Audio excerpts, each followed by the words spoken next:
Let's start with many questions. सबसे पहला question, the shape structure hybridisation of CH4। तो हमने सबसे पहले CH4 का लोएस्ट सिंबल बनाया, इसमें 4 सिग्मा बॉन्ड्स बना रहे हैं कार्बन, तो स्टेरिक नंबर इज 4। 4 का मतलब sp3 और sp3 का मतलब tetrahedral geometry. Then next CH4 के बाद द क्वेश्चन इज NH3। हमने सबसे पहले NH3 का लोएस्ट डायग्राम बनाया। यहाँ पे steric number comes out to be, nitrogen के पास एक लोन पेयर और 3 सिग्मा बॉन्ड्स, सो 3 + 1 4। 4 का मतलब अगेन sp3, sp3 का मतलब अगेन टेट्राहेड्रल ज्योमेट्री। आपको ध्यान रखना है कि मैं ज्योमेट्री की बात कर रहा हूँ। ज्योमेट्री इसकी भी टेट्राहेड्रल है एंड ज्योमेट्री इसकी भी टेट्राहेड्रल है, बट इन दोनों की शेप्स में फर्क पड़ेगा, थोड़ी देर में देखते हैं।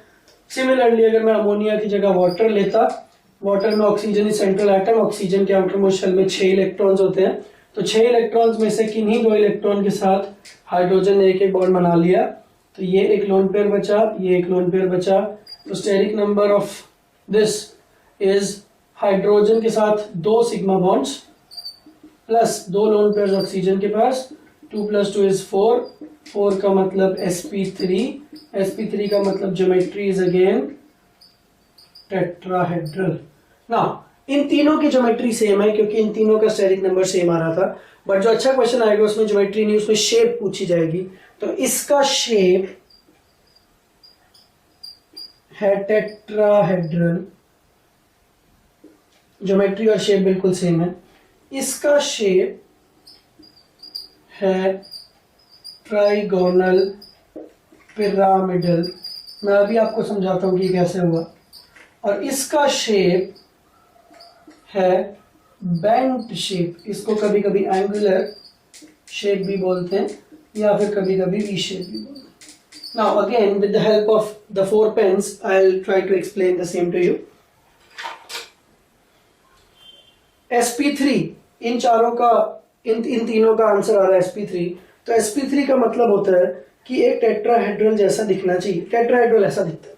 अब आपको एक चीज ध्यान रखनी है कि अगर आपको कभी भी लोन पेयर दिख गया तो लोन पेयर की वजह से शेप्स में डिस्टॉर्शन आ जाता है।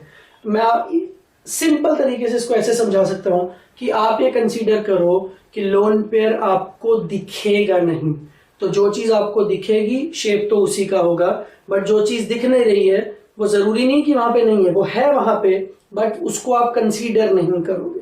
लेट्स सी CH4 में चारों सिग्मा बॉन्ड्स हैं, ये 4 सिग्मा बॉन्ड्स, इसमें से कोई भी लोन पेयर नहीं है, ये चारों सिग्मा बॉन्ड्स आपको दिख रहे हैं, तो आपको कैसी शेप दिख रही है? टेट्राहेड्रल। नाउ अमोनिया के केस में sp3 हाइब्रिडाइजेशन है, 3 सिग्मा बॉन्ड्स है और एक लोन पेयर है। तो अब आप इमेजिन करो कि यहां पे एक लोन पेयर है, 2 इलेक्ट्रॉन्स, बट वो लोन पेयर तो आपको दिख ही नहीं रहा है। तो एग्जैक्टली आपको क्या दिख रहा है? आपको एक पिरामिड दिख रहा है, एक ट्राइंगल बेस पे एक पिरामिड आपको दिख रहा है। इस पिरामिड को आप ऐसे किसी भी प्लेन पे रख सकते हो, so this is trigonal pyramid. तो यहाँ पे जहां पे एक बॉन्ड को होना चाहिए था वहां पे एक लोन पेयर है, पर आपको दिख नहीं रहा है। जब आप शेप बताते हो तो आपको लोन पेयर को कंसीडर नहीं करना होता है। तो शेप में कौन तीनों आएंगे? सिर्फ 3 सिग्मा बॉन्ड्स, और इसका शेप हो जाएगा ट्राइगोनल पिरामिड। सिमिलरली वाटर का शेप, वाटर की ज्योमेट्री वाज sp3, मतलब कैसा दिखना चाहिए? टेट्राहेड्रल जैसा दिखना चाहिए था, बट इसमें 2 सिग्मा बॉन्ड है और 2 लोन पेयर्स हैं। नाउ ये एक लोन पेयर यहां पे है पर मुझे दिख नहीं रहा, ये दूसरा लोन पेयर ये यहां पे है पर मुझे ये भी नहीं दिख रहा है। तो एग्जैक्टली मुझे क्या दिख रहा है? आप इसको ऐसे घुमा के देखिए, this is V shape, this is bent shape, this is angular shape. तो मैं ऐसा नहीं बोल सकता कि लोन पेयर है नहीं, लोन पेयर हैं, बट हम शेप बताते वक्त उनको कंसीडर नहीं करते हैं। तो इसलिए इसका वाटर का शेप आया बेंट, अमोनिया का शेप आया ट्राइगोनल पिरामिडल, जबकि CH4 का शेप आया tetrahedral. Now let's do some more examples. सबसे पहला एग्जांपल SO3। SO3 में सल्फर के आउटर मोस्ट शेल में 6 इलेक्ट्रॉन्स होते हैं, and since sulphur belongs to 3rd period, so it can expand its octet, मतलब सल्फर 2 से ज्यादा बॉन्ड्स बना सकता है। वो चाहे तो 4 भी बना सकता है, वो चाहे तो 6 भी बना सकता है। तो इसका लुईस डायग्राम बन गया ये। तो ये जो डबल बॉन्ड्स है इसमें एक सिग्मा है और एक पाई है, एक सिग्मा और एक पाई, एक सिग्मा और एक पाई। तो अगर देखा जाए तो सल्फर का स्टेरिक नंबर क्या होगा? सल्फर के ऊपर लोन पेयर तो कोई भी नहीं दिख रहा, बट सल्फर ने कितने सिग्मा बॉन्ड्स बनाए? 3। सो 3 + 0 इज 3। 3 का मतलब sp2। sp2 का मतलब ज्योमेट्री क्या होगी? Trigonal planar. एंड सिंस इसमें कोई भी लोन पेयर नहीं है तो जो ज्योमेट्री होगी शेप भी वही होगी। बट अब दूसरा एग्जांपल लेते हैं। अगर SO2 क्वेश्चन होता तो SO2 का सबसे पहले लुईस स्ट्रक्चर बनाओ। ये लुईस स्ट्रक्चर बन गया। सल्फर के ऊपर एक लोन पेयर दिख रहा है, ये सिग्मा, ये पाई, ये सिग्मा, ये पाई।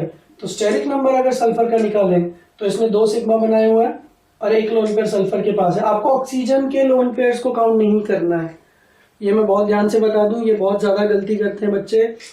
हमें सिर्फ सेंट्रल एटम की बात देखनी है, टर्मिनल एटम्स का कोई कंसर्न नहीं है। तो सल्फर के ऊपर एक लोन पेयर है और सल्फर के ऊपर 2 सिग्मा बॉन्ड्स हैं, तो 2 + 1 इज 3। 3 का मतलब sp2। sp2 हाइब्रिडाइजेशन हो गई, ठीक है। तो इसकी ज्योमेट्री भी ट्राइगोनल प्लेनर। ज्योमेट्री तो ठीक है, बट इसकी शेप क्या होगी? ना ध्यान से, 2 सिग्मा है और एक लोन पेयर है, टोटल 3 लोग हैं। 3 लोगों को अरेंज करने का तरीका होता है इस तरह से 120 120 120 के एंगल्स। तो हम ऐसा मान सकते हैं कि यहां बीच में सल्फर होगा, ये ऑक्सीजन होगा, ये ऑक्सीजन होगा डबल बॉन्डेड, और यहां पे होगा एक lone pair. But lone pair तो हमें दिखता ही नहीं है, हमें तो उसको शेप में कंसीडर करना ही नहीं। तो अगर लोन पेयर आपको नहीं दिख रहा तो आपको क्या दिख रहा है? आपको ऐसा शेप दिख रहा है। So this is angular shape या फिर V shape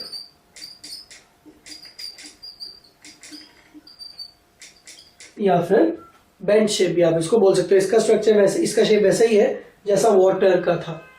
now let's take some more examples. XeO4, XeO3F2, PCl4+, PCl6-, etcetera etcetera. ऐसे भी क्वेश्चन आ सकते हैं प्लस माइनस चार्ज वाले, तो उसको भी हम देखते हैं।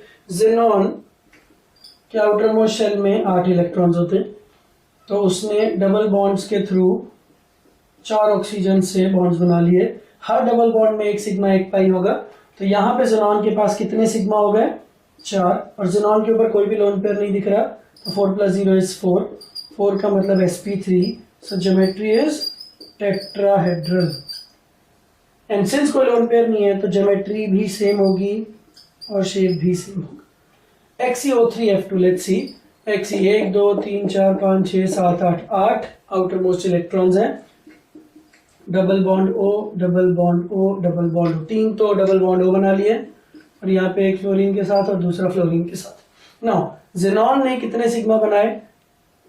हर डबल बॉन्ड में एक सिग्मा एक पाई है, बट हर सिंगल बॉन्ड का मतलब है एक एक सिग्मा। तो total how many sigma bond xenon has made? 5, and there is no lone pair on xenon, तो 5 + 0 इज 5। 5 का मतलब sp3d। sp3d का मतलब ट्राइगोनल बाई पिरामिडल। ये हो गया ज्योमेट्री। बट सिंस जेनॉन के ऊपर कोई भी लोन पेयर नहीं है तो जो ज्योमेट्री होगी वही शेप होगी। नाउ PCl4+, अब ये थोड़ा इंपॉर्टेंट है कि प्लस और माइनस चार्जेस को कैसे डील करते हैं। प्लस का मतलब है एक इलेक्ट्रॉन जिसको यहां पे होना चाहिए था वो यहां पे नहीं है, कहीं और चला गया। तो एक इलेक्ट्रॉन का चले जाना मतलब +1, 2 इलेक्ट्रॉन का चले जाना मतलब +2, और एक इलेक्ट्रॉन का आ जाना मतलब -1। तो ये प्लस है तो मतलब यहां से एक इलेक्ट्रॉन चला गया, और ये -1 है मतलब यहां पे एक इलेक्ट्रॉन एक्स्ट्रा आ चुका है ना। फास्फोरस 1 2 3 4 5 आउटर मोस्ट इलेक्ट्रॉन्स होते हैं। प्लस का मतलब एक इलेक्ट्रॉन चला गया, तो फास्फोरस के पास अब 4 ही बचे, तो एक इलेक्ट्रॉन को मैंने हटा दिया। अब इन चारों ने क्लोरीन्स के साथ बॉन्ड्स बना लिए, तो इस पे फॉस्फोरस पे प्लस चार्ज है ऑब्वियसली, तो फॉस्फोरस ने कितने सिग्मा बॉन्ड्स बनाए 4, और कितना lone pair 0, 4 + 0 is 4, that means sp3। sp3 का मतलब टेट्राहेड्रल, ज्योमेट्री भी और शेप भी, क्योंकि इसके पास कोई भी लोन पेयर नहीं। Then PCl6 minus phosphorus 1 2 3 4 5, 5 electrons phosphorus के पास ऑलरेडी हैं। ये जो माइनस चार्ज है मतलब एक इलेक्ट्रॉन बाहर से कहीं आया और यहाँ पे आ गया, तो इस एक्स्ट्रा इलेक्ट्रॉन की वजह से इस फॉस्फोरस पे नेगेटिव चार्ज आएगा। अब 6 इलेक्ट्रॉन्स फॉस्फोरस के पास हो गए और इन 6 के थ्रू सारे क्लोरीन्स ने एक एक बॉन्ड बना लिया। Now every bond is a single bond, that means it is sigma each. So what is the steric number? Steric number is total sigma bond 6, और फॉस्फोरस के ऊपर कोई भी लोन पेयर नहीं है, that is 0 6 + 0 is 6, that means sp3d2। और sp3d2 का क्या होता था? Square bi pyramidal.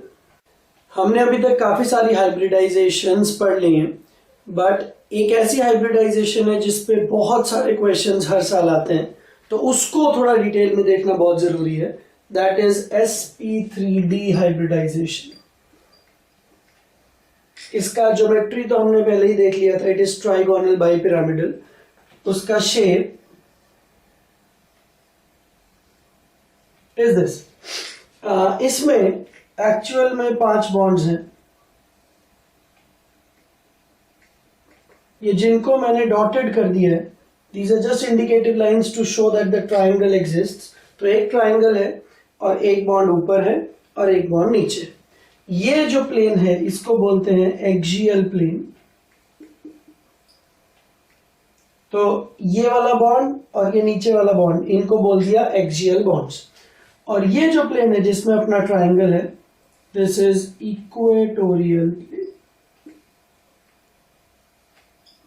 तो इक्वेटोरियल प्लेन में आपस में 120 डिग्री के एंगल्स है, जबकि एक्सियल प्लेन और इक्वेटोरियल प्लेन में ये वाले एंगल्स हैं 90 डिग्री ईच। ठीक है। नाउ sp3d के जो अच्छे क्वेश्चंस बनेंगे उसमें लोन पेयर्स और डबल बॉन्ड्स का एग्जिस्टेंस होगा। तो मैं आपको एक जनरल थियरी बता दूं कि अगर कोई भी ऐसी चीज है जो कि बहुत ज्यादा रिपल्शन क्रिएट करती है, तो what we try to do is we try to keep that particular species at a maximum distance from every other species। एक ऐसी चीज जो बहुत ज्यादा रिपल्शन क्रिएट करती है, मैं उसको बाकी सबसे दूर रखूंगा ताकि रिपल्शंस मिनिमाइज हो जाएं, और अगर रिपल्शंस मिनिमाइज हो जाएंगी तो स्टेबिलिटी अपने आप मैक्सिमाइज हो जाएगी। अब इसमें भी एक प्रेफरेंस ऑर्डर है, लोन पेयर्स सबसे ज्यादा रिपल्शन क्रिएट करते हैं, then come double bonds and then single bonds. तो आपको यह ध्यान रखना है कि जो चीज सबसे ज्यादा रिपल्शन क्रिएट करती है उसको सबसे पहली प्रेफरेंस मिलती है, and everything which creates more repulsions has a preference on equatorial plane. मतलब कहने का ये है कि जो भी चीज ज्यादा रिपल्शन क्रिएट करेगी आप पहले उसको इक्वेटोरियल प्लेन पे रखोगे।